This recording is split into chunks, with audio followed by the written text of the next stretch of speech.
Nosferatu. Listen, I'm a fan of Robert Eggers. If you don't know who Robert Eggers is, he did The Northman. I loved The Northman. If you want to understand Viking culture, mentality, go watch The Northman. What's the saying? He, the little boy at the, I will kill the, I will avenge my brother. It was the saying the little Viking boy keeps saying, that's what kept him alive all those years, to get revenge on his uncle. His uncle wanted power, just like Scar Mufasa. His uncle murdered his whole village, killed his father and his mother. He's like, I will get revenge on my mother, and I will revenge my father, and I will kill it. It's like, that's a dope movie. And then it had the Tree of Life in the opening scene of the Northman. It had the blood go through all the branches of his family tree, through the Tree of Life. Deep movie. If you want to understand the psyche of a Viking, that's the movie to watch. Yes, the Viking series is also great as well. I think it's 5 or 6 seasons. But if you want a condensed, Cliff Notes version of Vikings, go watch The Northman. It had, is it Peter Skarsgård? Oh, you know them Skarsgård kids, all of them. They all like 6'4", 6'5". I think is it Bill? It is Bill Skarsgård, because he's in Nosferatu. So Eggers has his favorite actor, just like Nolan has his favorite set of actors he likes to work with, Scorsese, all the same, right? So Nosferatu is a retelling of the original Nosferatu film. This is going to go down as a classic horror film. Take my word for it. The dialogue, and you know what's funny? I find myself falling victim to this when I watch these movies, these period pieces, when it's in Europe, and you hear them speak the Queen's English and use, old terms and phrases. It just makes it sound so super intelligent. It makes it just, the dialogue is just like, wow, these guys are, the writer is really, really sharp. Now, mind you, Robert Eggers wrote this, but to tap into that period piece and have them speak the language using those correct phrases and terms, and you're just like, this is an intelligent conversation. Kept saying Providence. And I'm just like, wow, okay. So basically, Count Orlok. Now, Count Orlok is a vampire, but Count Orlok is not, he is not Count Dracula. Count Orlok is a subspecies of a vampire. He's not as strong, as fast as Count Dracula. Count Dracula is, depending on what iteration of Dracula you're talking about, but Count Orlok is still will pretty much wipe the floor of most beings, but he's B. Dracula's A, Count Orlok is B. All right. So in the beginning, Count Orlok goes to the young girl played by Lily Depp Rose. I think she did a phenomenal job. A lot of range as far as the emotional acting of this. Like, she goes from hot to cold in split seconds. The amount of basic emotional trauma she had to put herself through to do this role is a far cry from The Idol on HBO Max. This chick can act. This is Johnny Depp's daughter. This chick can act. And so Nosferatu courted her when she was young. She had to be clearly in her teens, because after she swears allegiance to him, swears, fidelity to him, fealty, and then he comes back years later to make sure, out of her own free will, she, recertifies the pact. But by then she got married to Nicholas Holt's character. So Orlok has this plan to use her husband. He hires the firm that her husband works at to bring him the deed to a piece of property that's in the city of the young girl that he wants to, take back, per se. And then you got the classic shot of the hand, the shadow of the hand going across the city. And then Bill Skarsgård is Count Orlok. He's got that old Germanic, Transylvania. So that's Prussian, like the old broken Slavic European accent and how he rolls his R's, and I liked it. I saw the people like, well, Bill Skarsgård they were like, what does he sound like? I liked how he talked. I could understand maybe 85% of what he was saying when he was talking, because he had some pretty long lines.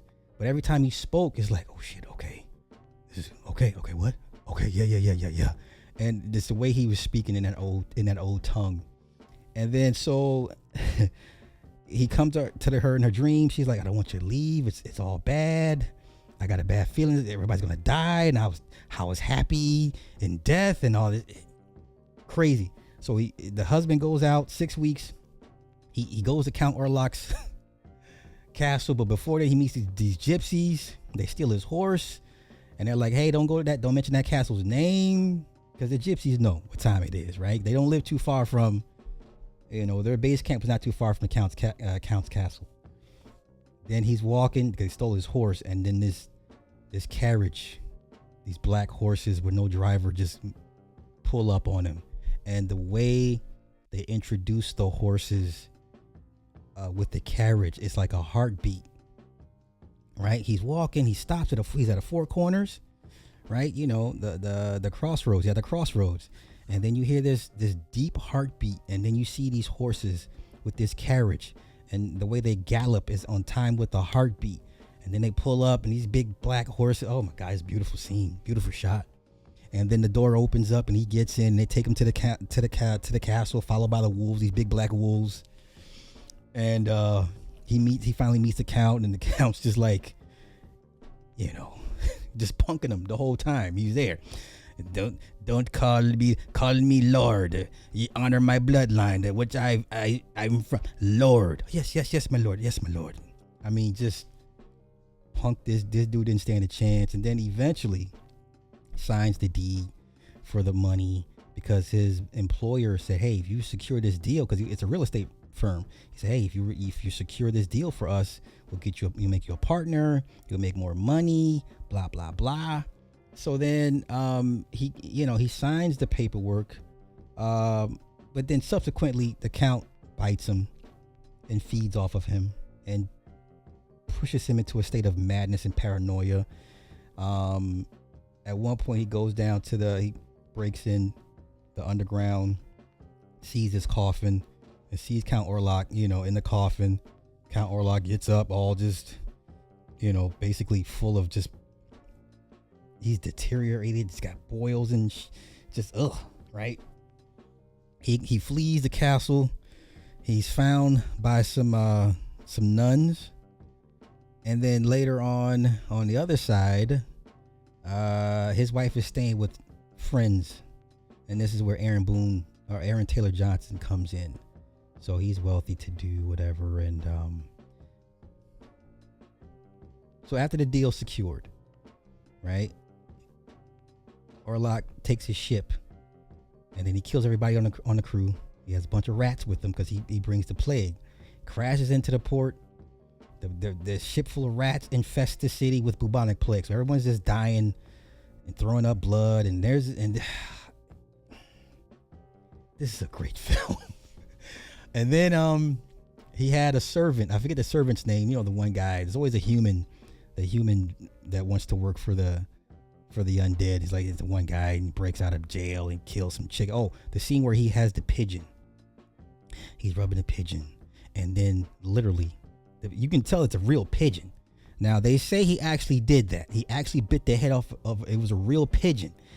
I find that kind of hard to believe because I believe PETA and the Humane Society would have been all over this had it been a real pigeon.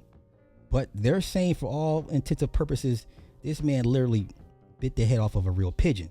So he's petting the pigeon, he's talking, and there's no cut shot. There's no cut frame. There's no jump frame. He's literally, you see the pigeon doing what the pigeon does, and then he just bites the head off. and he's chewing. I was like, oh my God, did he really do that to a pigeon? He breaks out of jail. The doctor that's overseeing Anne, right? Because she has these night terrors, these where she sleepwalks and she goes into these spastic epileptic seizures and stuff. So the Dr. Severs goes to his mentor who studies in the occult. He says, hey man, I think this is your wheelhouse. This is why they kicked you out of universities. I need you to come look at this young lady. He determines, yeah, she's possessed by a demon. And of course, the Thomas's friend, he's like, I don't believe in demons. Like, you see this woman, blah, blah, blah, blah, blah. I don't believe in demons, but so they deduce it's a demon. They don't know what a demon of what. They break into the house of Orlok's servant, find the codex, right? There's a codex. And in the codex, it tells you all the rites and rituals of Orlok. And basically the only way to break the spell is for the woman to sacrifice herself to Orlok, to kill herself, basically to break the spell, because when Orlok shows up to the city, everyone's pretty much dying of the plague. At one point, the man's wife is being found half naked, being eaten by rats. She survives it for the most part, and then she experiences this crazy paranoia. She ends up dying from the plague. At one point, Orlok goes to the house, right before she gets bit. No, this is after she's bitten. This is how she ends up dying. So Orlok shows up at the house, waves over the husband, wake not. So he puts the husband in a deep sleep, because mind you, he's sleeping with a pistol. She gets up here, the girl screaming, and she walks in, and Orlok just is done already bit the necks of these two girls. So they're dead. And then Orlok goes after the wife. So they're all dead. He buries. Let me see what else. Okay, so then the husband, in his grief, can't stand it anymore. He basically performs necrophilia on his dead wife, because he's like, and he ends up having a plague. So he was going to die eventually, but he was so distraught with the grief of losing his wife and daughter. Thomas makes his way back to the city from the nuns. They were like, you can't leave. You're not ready yet. Okay. So they set up a plan. The plan is the initial plan. The woman knows that she must sacrifice herself to free the city, to break the spell of Orlok's curse. She tells this to the doctor, Dr. Severs. They don't. She doesn't tell her husband. Her husband thinks they're gonna go to his castle, burn it down, and confront him that way, and do the driving of the spike in the heart, because the gypsies had killed a vampire previously by driving a metal spike in the heart. Okay, so they get to Count Orlok's new castle, set it on fire, and then the husband realizes, hey, no, he's not here. They end up killing his servant. It's like, oh, you guys lied to me. He's back. He's going for my wife. Wife has already prepared herself for him to receive him. He comes in. He begins to feed on her. He fed on her so much through the entire night. And the sun then came up. He feasted on his wife for the entire night. But before then, he was like, hey, look, I'm here now. Because initially she rejected him after he came to visit her. She's like, I was just a child then. And you forced me and da da da da da da. And he's like, look, you got 3 nights. By the 3rd night, you'll submit to me. First night, I'm gonna do this. Second night, I'm gonna kill everybody that you hold near and dear. I'm gonna kill your husband.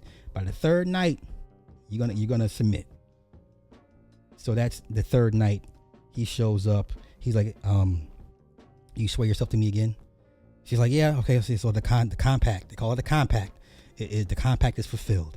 So she reaffirms her compact with him, and he begins to feed on her the entire night. The sun comes up. He's looking up.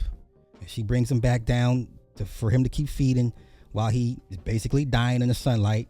She ends up dying because of blood loss. The guys come back to the house, find him on top of her. He's dead.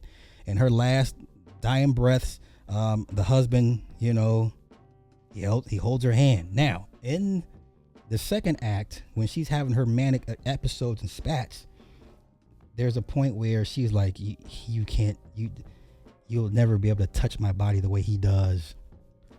Now, you can call the husband a simp, even a cuck, but in those days, marriage was taken very seriously, to the point where they were wearing all the rings were on the right hand.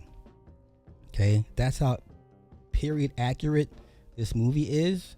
Everybody's stuff is on the right hand.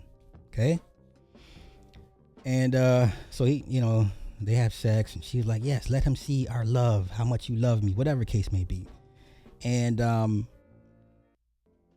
most important part, dialogue, that second encounter, when she rejects Orlok, she was like, I felt you crawling in my body. And he was like, nope, that's your nature. I was done. I was like, in the movie right here, when he told her, nope, that's just your nature. That's just your nature. I was like, okay, we can stop this right here. That's all I need to see. Perfect. So you hear these discussions about the unhingedness of women's nature, and I don't understand why everybody acts all shocked and all like, yes, women are just, this is why they need boundaries and structure and all this, because if you let a woman just do what the fuck she wants to do, she'll become a danger to herself as well. But anywho, Count Orlok dies. The spirit, the curse has been broken. The plague has left the city, the town, and then everything can kind of come back to some sort of normalcy. But this is going to be a classic horror film. Robert Eggers, man, he is the next Nolan, the next Denis Villeneuve. Like, his filmmaking is that good. Bank on it. If it's a Robert Eggers film, you're going to want to watch. Okay, you're going to want to watch. So, yeah. The Count, yeah. So, with Dracula, he has to sleep on the ground from his land. So any accurate Dracula movie, he's always in a coffin with dirt from his land, from his country, from, you know what I'm saying? So that's how he sleeps in the coffin. Same thing with Orlok. When he traveled, he has to be back. So the initial plan was to burn his sanctuary so that he couldn't come back. He would have no place to go back to if they burned down his land. But he traveled with the dirt in his coffin. And then the scene on the ship, just like the last voyage of Demeter, right? That's another great vampire flick for a lot of y'all have not seen. The last voyage of Demeter is a good vampire flick. But just like with this scene on the ship, when one of the hands is like, I'm gonna kill this creature because the people are dying from the plague, and then he goes in there to open the crate, and you can see shadows of him there. The light goes out, and you see a shadow of him there, and he kills the whole ship. But yeah. This is a phenomenal. I was hooked. Okay, did I miss anything? Yeah, they call it the Cock's Crow. Yeah. He had to be back by the first cock crow. Cock is the rooster, right? And crowing is when they caw. But once again, the language used and how the language is used in this period piece, spot on. This is why people are perceived smarter that's why Brits, Europeans, when they speak the Queen's English, they're perceived to be smarter. Because when you watch these old movies, or you watch these movies with period accurate pieces and the dialogue is on point, you'll be sitting here, you'll be feeling dumb, like, I didn't even know this word existed. Let me bring out a thesaurus. I need to up my vocabulary game. You know? It's just, yeah, Robert Eggers can do no wrong. Yeah.